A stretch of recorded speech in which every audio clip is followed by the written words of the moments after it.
कह दिया है कि वो 28 सीट में लड़ेंगे। अगर वो 28 सीट में लड़ेंगे तो हम अब उसने ये बात कह दिया है तो उसके बाद मुझे और क्या बोलना है? मैंने तो नहीं कहा, लेकिन सीएम ने खुद उस दिन बोल दिया कि बीजेपी 28 सीट जीतेगा। मतलब कि हमें एक सीट भी नहीं मिलेगा तो हमें अलग से लड़ना पड़ेगा और हम अलग से लड़ेंगे और अलग से लड़ेंगे तब उनको मालूम पड़ेगा कि बीजेपी को 28 सीट मिलेगा या 2 सीट मिलेगा। वो जनता डिसाइड करेगी कि कितना सीट मिलेगा। लेकिन मैं अपने तिपरासा के ऊपर विश्वास करता हूं और मैं जानता हूं कि तिपरासा हमें नहीं छोड़ने वाला है। हम लोग डिसाइड करेंगे क्योंकि कोई चीज परमानेंट नहीं होता है। हमें आश्वासन दिया गया था कि तिपरासा अकॉर्ड इंप्लीमेंट होगा, उसी के लिए हम अलायंस में आए हैं। लेकिन अगर तिपरासा अकॉर्ड इंप्लीमेंट नहीं होगा तो हमें भी सरकार में बैठकर अपने लोगों को धोखा नहीं देना है।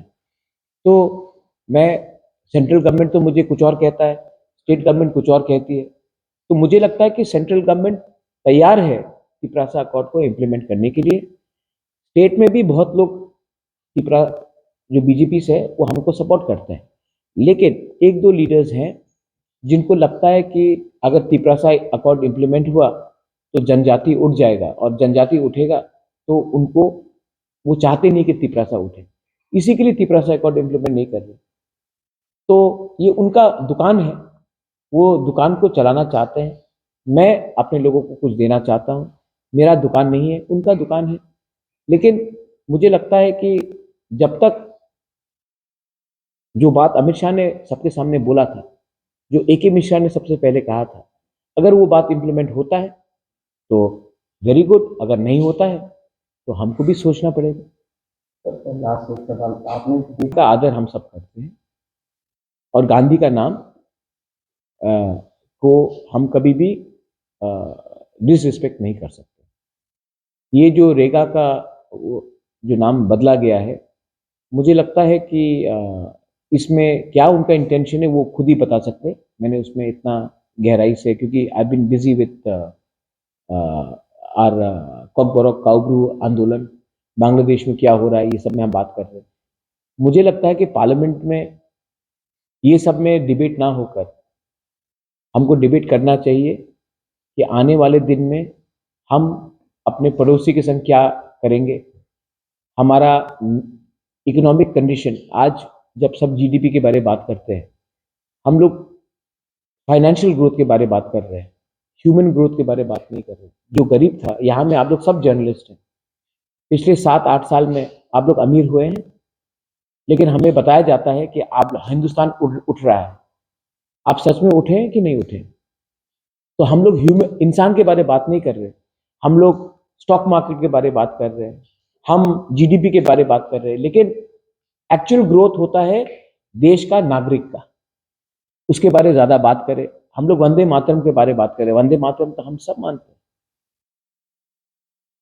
हम लोग वंदे मातरम को सब सम्मान करते हैं, जन गण मन को सम्मान करते हैं, लेकिन उसमें डिबेट हो रहा है। लेकिन इकोनॉमी के ऊपर भी डिबेट होना चाहिए, बांग्लादेश में क्या हो रहा है उसके ऊपर डिबेट होना चाहिए। मैं फिर से आपको बोल रहा हूँ, 2 महीने के बाद बांग्लादेश में इलेक्शन है और जो सरकार बैठेगी बांग्लादेश में वो त्रिपुरा के शत्रु होंगे, नॉर्थ ईस्ट के शत्रु होंगे।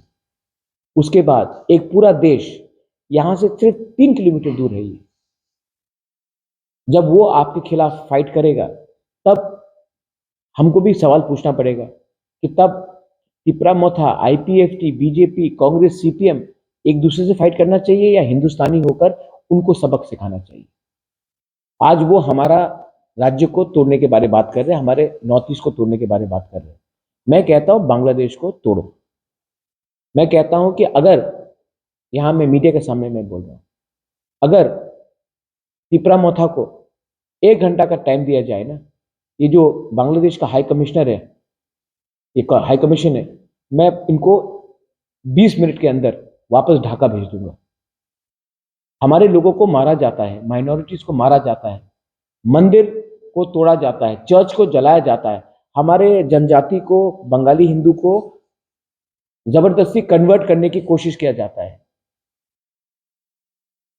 और हम क्या कर रहे हैं, हम यहां में इनको वीआईपी जैसा रख रहे हैं। तो वो हमारे एम्बेसी को हमारे एम्बेसी के अंदर घुसकर हमारे एम्बेसी को बंद करना चाहते हैं। इंडिया को बांग्लादेश से किसी को भी इंडिया में आने के लिए मतलब अलाउ नहीं करना चाहिए। इनका वीजा बंद करना चाहिए। इनको आज ये ट्रीटमेंट के लिए इंडिया आते हैं, हमारा अस्पताल में ट्रीटमेंट लेते हैं, यहाँ में एजुकेशन के लिए आते हैं, यहाँ में पूरा इंडिया का फैसिलिटीज देते हैं, और हमको क्या मिलता है वहां में?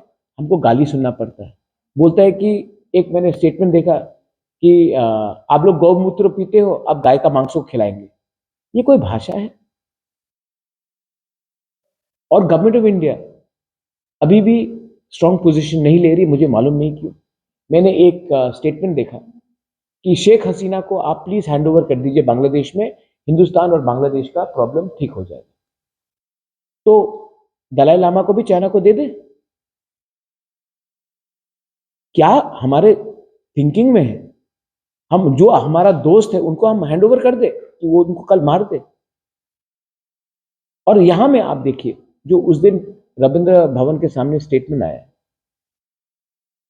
गुंडा कॉकबॉरोक को आप क्यों अंग्रेजी लैंग्वेज में आप डेवलप करना चाहते हैं?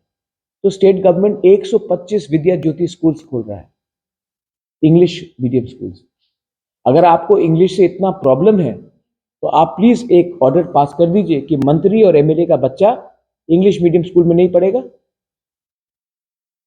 आज इंडिया का पावर पूरा विश्व में, हम चाइना से आगे क्यों हैं? क्योंकि जब कोई अमेरिका जाता है, जब कोई यूरोप जाता है, जब कोई यूके जाता है, तो पहले से we have English knowledge. That's why computer में, सॉफ्टवेयर में, वी आर कोडिंग में, we are already ahead. Doctors, because we have knowledge of English knowledge. तो अगर आपको अंग्रेजी लैंग्वेज से प्रॉब्लम है तो सिर्फ तिपरासा एरियाज में क्यों आप इंग्लिश को डेवलप नहीं होना चाहते? Am I right? Yes. Why only do you want it to be developed in other areas but not in Tiprasa areas? तो ये थिंकिंग गलत है। अच्छा, कैसे लगेगा अगर मैं कल बोल दूं कि आप अपना स्क्रिप्ट इस लैंग्वेज में लिखिए, तेलुगु में लिखिए या तमिल में लिखिए? पसंद नहीं आएगा, क्योंकि ये आपका इंटरनल प्रॉब्लम है, आपका इंटरनल बात है। कैसे लगेगा अगर मैं कुछ सुझाव दूं? तो वैसे मुझे भी पसंद नहीं लगता है, हमें भी पसंद नहीं लगता है कि आप हमारे इंटरनल बात में आप हमें कोई टिप्पणी दे। आपने दिया है, हम आदर करते हैं, रिस्पेक्ट करते हैं, लेकिन ये बात में आपका हमको सलाह नहीं चाहिए। हम खुद अपना रास्ता चुनेंगे।